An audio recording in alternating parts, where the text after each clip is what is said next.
Play. Pada akhirnya, tujuannya akan sama, yaitu keselamatan dan keamanan. Next. Selamat pagi Dewan Juri yang terhormat. Berdasarkan studi literatur yang kami lakukan terhadap laporan Ilyasa pada tahun 2015 tentang kecelakaan di area tambang, membuktikan bahwa kecelakaan di area tambang paling banyak disebabkan oleh ketidakpedulian para pekerja terhadap prosedur dengan rasio kecelakaan hingga mencapai 24% di tahun 2014. Hal ini menunjukkan faktor kelalaian manusia dan kecelakaan masih sangat tinggi. Bahkan menurut MESA, pada tahun 2012, Indonesia memiliki angka kecelakaan kerja yang paling tinggi di kawasan ASEAN. Next. Selanjutnya, lokasi tambang memiliki banyak potensi bahaya, mulai dari tanah longsor, kecelakaan antar truk, hingga potensi truk yang terperosok ke jurang. Sekitar 90% kecelakaan pada tambang disebabkan oleh kelalaian manusia itu sendiri. Next. Kecelakaan yang melibatkan dump truck memiliki potensi yang tinggi. Contohnya, tabrakan antar kendaraan tambang dan potensi terjatuhnya jika truk menabrak pembatas jurang. Kelalaian manusialah yang menyebabkan potensi tersebut semakin tinggi, bahkan hingga 90%. Next. Maka dari itu, kami mahasiswa dari Institut Teknologi 10 November dengan saya, Krisna, Nabil, Thea, yang dimentori oleh Ibu Safira Firdaus. Next. Kami dengan bangga mempersembahkan desain integrasi iVetted Recognition dan Engine Stop Control System sebagai upaya mengurangi angka kecelakaan pada dump truck di lokasi tambang. Next. Penelitian ini kami laksanakan di 2 lokasi, yaitu di Laboratorium Instrumentation and Control ITS, serta di rumah masing-masing. Sedangkan waktu yang kami perlukan dari proses perumusan masalah hingga evaluasi, yakni selama 47 hari. Next. Berikutnya, kami menggunakan in-cab camera, sensor ultrasonic, microcontroller, laptop, engine control module, dan electronic throttle sebagai alat dan bahan dalam desain inovasi ini. Next. Keunikan inovasi kami adalah integrasi kedua sistem yang berbeda, yakni iVetted Monitoring dan Engine Stop Control System, yang belum pernah diterapkan di kendaraan sejenis sebelumnya. Next. Proses penelitian ini melalui 9 langkah prosedur penelitian yang dimulai dari studi kasus tentang masalah potensi bahaya pada dump truck di lokasi pertambangan hingga penarikan kesimpulan. Next. Dalam pengumpulan data, kami menggunakan metode deskriptif kualitatif yang terdiri dari studi literatur jurnal ilmiah dan diskusi terpusat atau focus group discussion, guna menghindari pemaknaan yang salah oleh pribadi masing-masing anggota. Setelah memperoleh data, kemudian dianalisis menggunakan model Miles dan Huberman yang terdiri 3 tahapan, yaitu penyederhanaan data yang kompleks, penyajian data, dan terakhir penarikan kesimpulan. Next. Hadirin sekalian, dalam menerapkan sistem ini, kita memiliki 2 proses. Yang pertama, berikut adalah klasifikasi mata lelah pengemudi. Klasifikasi mata lelah pengemudi dilakukan untuk menentukan set point kondisi mata normal dengan kondisi mata mengantuk, yang dimulai dari monitoring pengemudi oleh kamera, ekstraksi frame citra digital, hingga peringatan dan mengaktifkan speed limiter. Next. Ekstraksi frame citra digital merupakan prosedur pembacaan bentuk wajah dan mata pengemudi menggunakan perhitungan pada software MATLAB untuk mendapatkan akurasi klasifikasi dan akurasi perhitungan durasi peringatan.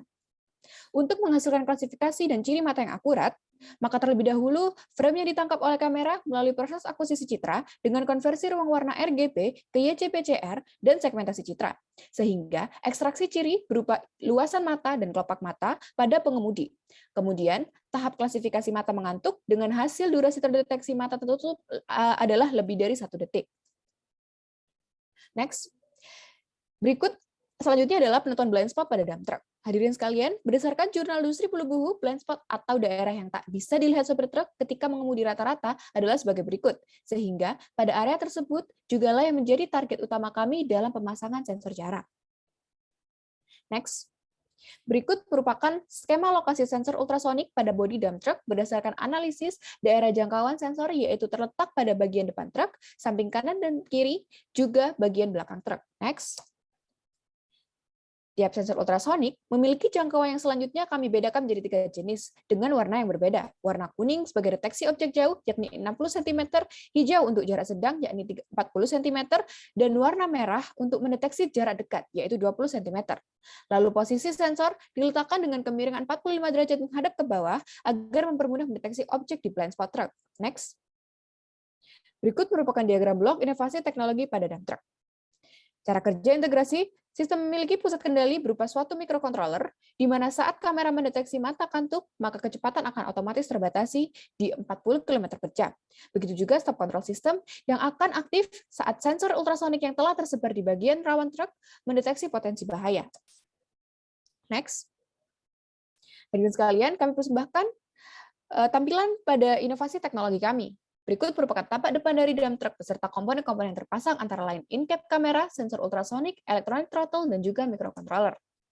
Next. Selanjutnya merupakan lokasi sensor ultrasonik yang berada di bagian depan bumper dan belakang, serta di bagian atas roda truk. Next. Berikutnya merupakan lokasi kamera yang berada di bagian atas jendela depan yang menghadap langsung pada wajah pengemudi. Sedangkan microcontroller terletak di bagian belakang kepala truk dan dilengkapi oleh panel sebagai wadah penutup guna menghindari resiko gangguan dari luar berupa panas dan juga debu. Yang terakhir merupakan tampak keseluruhan koneksi antar komponen sistem. Sambungan antar komponen sistem terintegrasi tanpa case atau kepala truk. Di sini kita bisa melihat bahwa in-cab kamera, ultrasonic sensor, electronic throttle akan saling berintegrasi satu sama lain dan memiliki satu microcontroller sebagai kendali utama. Next.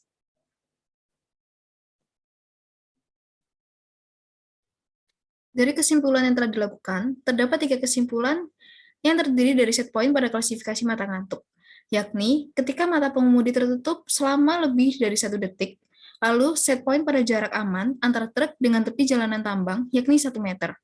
Yang kedua, yaitu cara kerja sistem integrasi, di mana dimulai dari mata pengemudi yang akan diklasifikasi oleh in-cab kamera, lalu sinyal dikirimkan menuju microcontroller. Saat mata pengemudi mengantuk, maka speed limiter akan aktif dengan maksimal di 40 km per jam. Selanjutnya, ketika 1 atau lebih sensor jarak mendeteksi jarak kurang dari 40 cm dengan tebing atau jurang, maka rem darurat akan aktif dan mematikan mesin truk. Dan yang terakhir, desain integrasi Aviatic Recognition dan Engine Stop Control System pada dump truck dirancang menggunakan Arduino Uno R3 sebagai pusat kontrol dengan dilengkapi elemen sensing dan aktuator. Saran dari penelitian lanjutan ialah diperlukannya implementasi nyata dari integrasi Aviatic Recognition dan Engine Stop Control System pada dump truck agar manfaat dan kekurangan sistem dapat terdeteksi lebih rinci, sehingga tujuan utama dikembangkannya sistem ini dapat realisasikan. Sekian dari presentasi kami. Apabila ada salah kata, mohon dimaafkan. Terima kasih.